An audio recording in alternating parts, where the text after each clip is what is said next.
பொன்னியின் செல்வன் பாகம் 4 28ஆம் அத்தியாயம். பாதாள பாதை.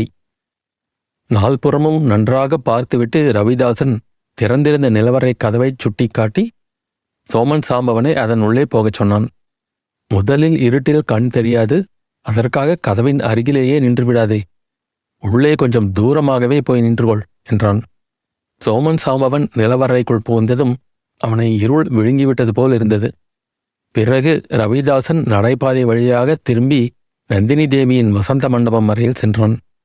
அங்கிருந்து பழுவேட்டரையரின் அரண்மனையை பார்த்து கொண்டிருந்தான். தாதி பெண்ணை தவிர வேறு யாராவது வந்துவிட்டால் அவனும் நிலவறைக்குள் அவசரமாகச் சென்று கதவை சாத்திக் கொள்வது அவசியமாயிருக்கலாமல்லவா? ரவிதாசன் அவ்விதம் வசந்த மண்டபத்தில் நின்று கொண்டு அரண்மனை வாசலையே பார்த்து கொண்டிருந்த சமயத்தில் மந்தாகினி சிறிதும் சத்தமின்றி நடந்து வந்து திறந்திருந்த நிலவறைக்குள் பிரவேசித்தாள். அடர்ந்த காடுகளில் நள்ளிரவில் எத்தனையோ நாள் இருந்து பழக்கப்பட்டவளுக்கு அந்த நிலவறையின் இருட்டு ஒரு பிரமாதமா என்ன? சில வினாடி நேரத்தில் கண் தெரிய ஆரம்பித்தது. ரவிதாசனுடன் வந்தவன் சற்று தூரத்தில் ஒரு தூணுடன் முட்டிக்கொண்டு தவித்ததை பார்த்தாள். இவள் அதற்கு நேர்மாறான திசையில் சென்றாள். அங்கே ஒரு படிக்கட்டு காணப்பட்டது. நிலவறை பாதை அங்கே கீழே இறங்கிச் சென்றது. படிகளின் வழியாக இறங்கி கீழே நின்று கொண்டாள்.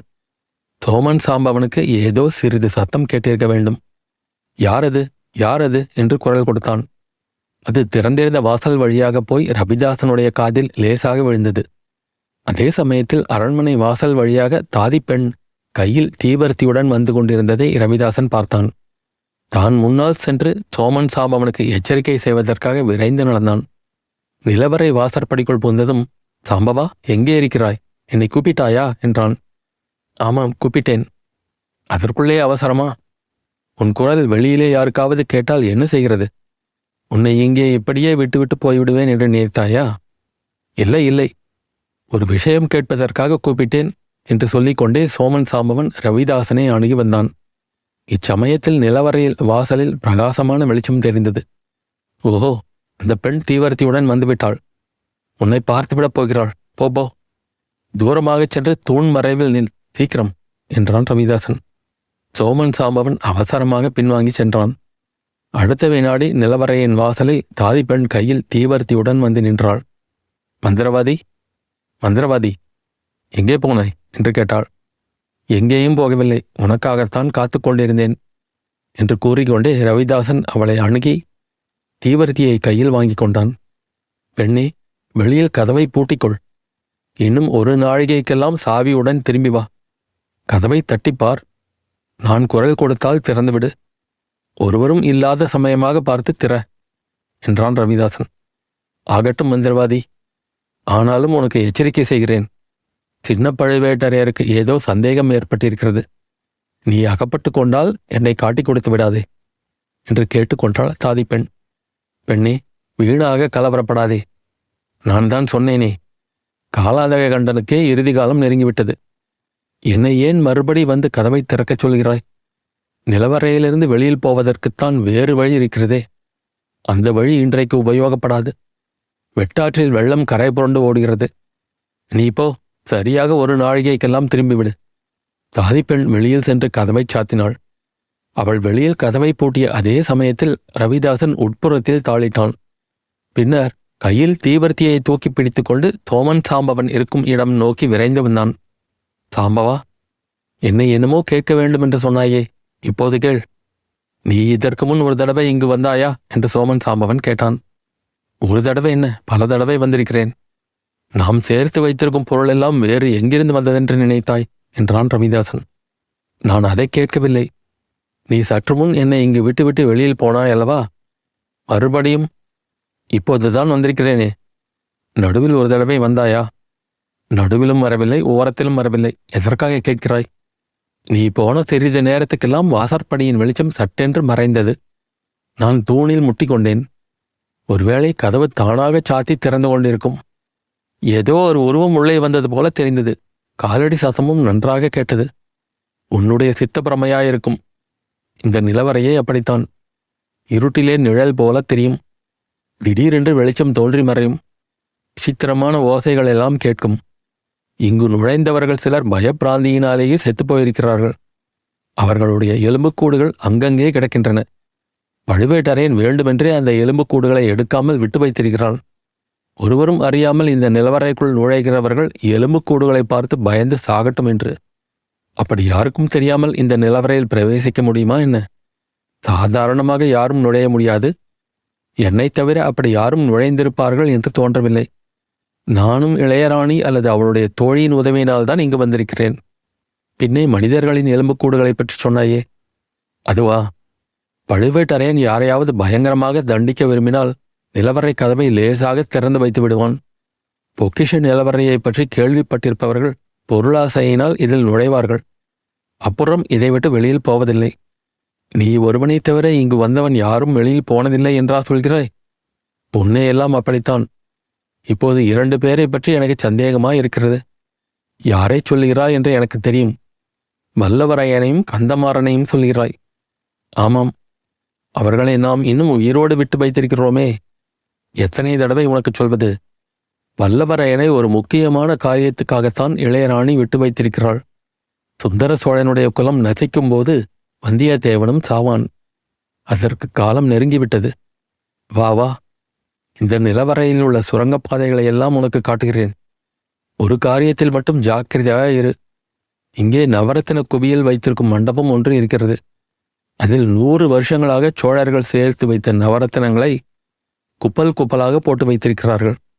அந்த நவரத்தினங்களின் மோகத்தில் மனதை பறி கொடுத்து விட்டால் நீ வந்த காரியத்தையே மறந்து போனாலும் போய்விடுவாய். ரவிதாசா, யாரை பார்த்து இந்த வார்த்தை சொல்கிறாய்? உன்னைப்போல் நானும் வீரபாண்டியனுடைய தலையற்ற உடலின் மீது சத்தியம் செய்து கொடுத்தவன் அல்லவா? யார் இல்லை என்றார்கள்? அந்த நவரத்தின குவியல்களை பார்த்தபோது என் மனது கூட சிறிது சலித்து போய்விட்டது. அதனாலே தான் எச்சரிக்கை செய்தேன். இருக்கட்டும், வா போகலாம். முதலில் சோழன் அரண்மனைக்கு போகும் வழியை உனக்கு காட்டுகிறேன். அதை காட்டிவிட்டு நான் போன பிறகு நீயே சாவகாசமாக இந்த நிலவரை முழுவதையும் சுற்றி பார்த்துக்கொள். பின்னொரு காலத்தில் உபயோகமாயிருக்கலாம். ரவிதாசன் தீவர்த்தியை பிடித்துக்கொண்டு மேலே நடந்தான். சோமன் சாம்பவன் பக்கத்திலேயே சென்றான். முன்னொரு சமயம் பெரிய பழுவேட்டரையரும் இளையராணி நந்தினியும் சென்ற அதே பாதையில் அவர்கள் சென்றார்கள். தீவர்த்தியின் புகை சூழ்ந்த வெளிச்சத்தில் நிலவரையின் தூண்களும் அவற்றின் நிழல்களும் கரிய பெரிய பூதங்களைப் போல் தோன்றின. இருளில் வாழும் வௌவால்கள் பயங்கரமான குட்டிப்பேய்களின் தோற்றம் கொண்டிருந்தன. ஆங்காங்கு பிரம்மாண்டமான சிலந்திக்கூடுகளும் அவற்றின் மத்தியில் இராட்சச சிலந்திப்பூக்களும் காணப்பட்டன.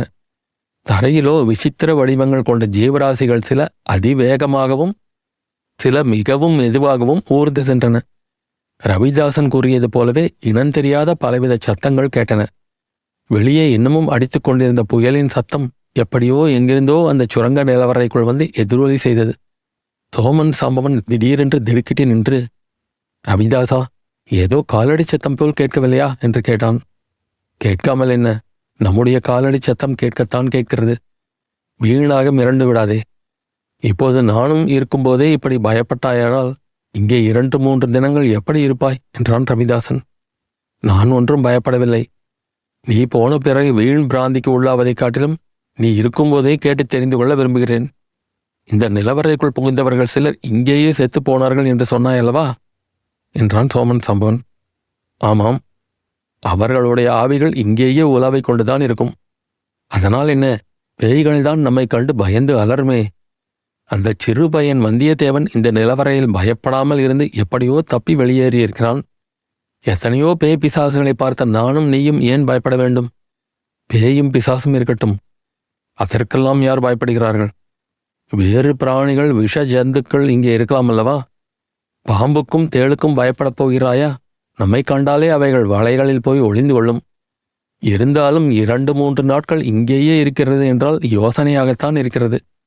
ரவிதாசா, அதற்கு முன்னாலேயே ஒருவேளை சந்தர்ப்பம் கிடைத்தால்... வேண்டாம் வேண்டாம், அந்த தவறு மட்டும் செய்துவிடாதே. இன்றைக்கு செவ்வாய்க்கிழமை, புதன் வியாழன் 2 நாளும் நீ காத்திருக்க வேண்டும். சுந்தர சோழன் தனிமையாக இருக்கும் நேரம் எது என்பதை பார்த்து வைத்துக்கொள். சுந்தர சோழனுடைய பட்ட மகிழ்ச்சி எப்போதும் அவன் அருகிலேயே இருப்பாள். வெள்ளிக்கிழமை இரவு நிச்சயமாக துர்கா பரமேஸ்வரின் கோயிலுக்கு போவாள். அன்று இரவுதான் நீயும் உன் காரியத்தை முடிக்க வேண்டும். சுந்தர சோழனுடைய குலம் நிர்மூலமாகும் நாள் வெள்ளிக்கிழமைதான். முன்பின்னாக ஏதாவது நடந்தால் காரியம் கெட்டுப்போகலாம் என்றான் ரவிதாசன். இப்படி பேசிக்கொண்டே இருவரும் விரைவாக நடந்தார்கள். சோமன் சாம்பவன் மட்டும் சுற்றும் முற்றும் பார்த்து கொண்டே போனான். ஆயினும் அவர்கள் அறியாமல் தூண்களின் மறைவிலே ஒளிந்தும் சிறிதும் சத்தமின்றி பாய்ந்தும் அவர்களைத் தொடர்ந்து வந்து கொண்டிருந்த ஊமை ராணி அவர்கள் கண்ணில் படவில்லை. நிலவரை சுரங்கத்தின் ஒரு பக்கத்திலிருந்து இன்னொரு பக்கத்துக்கு அவர்கள் வந்து சேர்ந்தார்கள். அவர்களுக்கு எதிரே நெடுஞ்சுவர் நின்றது. இதில் எங்கும் வாசல் இருப்பதாகவே தெரியவில்லை. ஆனால் சுவரின் உச்சியில் சிறு பலகணி வழியாக கொஞ்சம் வெளிச்சம் வந்தது. ரவிதாசன் தீவர்த்தியை சாம்பவன் கையில் கொடுத்துவிட்டு அந்த செங்குத்தான சுவரில் ஆங்காங்கு நீட்டிக்கொண்டிருந்த முண்டு முரண்டுகளை பிடித்து கொண்டு ஏறினான். பலகணி வழியாக சிறிது நேரம் பார்த்து கொண்டிருந்துவிட்டு கீழே சரசரவென்று இறங்கினான். அந்த பலகணி வழியாக வெளியில் குதிக்க வேண்டுமா? அதுதான் வழியா என்று சாம்பவன் கேட்டான். இல்லை இல்லை, அந்த பலகணி வழியாக எலிதான் நுழைந்து செல்லலாம். ஆனால் அது வழியாக பார்த்தால் சோழன் அரண்மனை தெரியும். அந்த அரண்மனையிலும் முக்கியமான இடம் தெரியும் என்றான் ரவிதாசன். சுந்தர சோழன் படுத்திருக்கும் இடமா என்றான் சாம்பவன். ஆமாம், அங்கே ஜன நடமாட்டம் எப்படி இருக்கிறது என்பதை இந்த பலகணியின் மூலமாக பார்த்து நீ தெரிந்து கொள்ளலாம். இப்போது என்னுடன் வா, நான் செய்கிறதை நன்றாக பார்த்துக்கொள். இவ்விதம் கூறிவிட்டு ரவிதாசன் கீழே குனிந்தான். உற்று பார்த்து வட்ட வடிவமான ஒரு கல்லின் மீது காலை வைத்து அமுக்கிக் கொண்டு 2 கையினாலும் ஒரு சதுர வடிவமான கல்லை பிடித்து தள்ளினான்.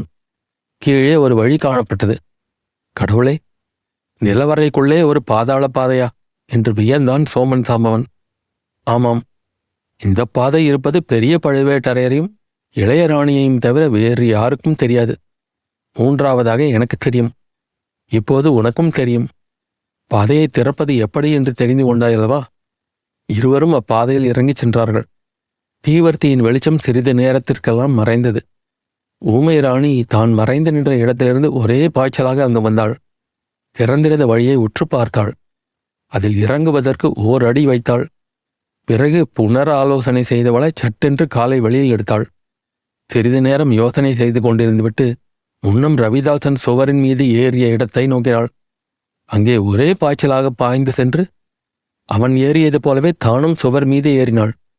பலகணியை அடைந்ததும் அதில் ஏறி உட்கார்ந்து கொண்டு அப்பால் பார்த்தாள். சுவரை ஒட்டினாற்போல் தோட்டமும் அதற்கப்பால் அழகிய மாட மாளிகையும் தென்பட்டன.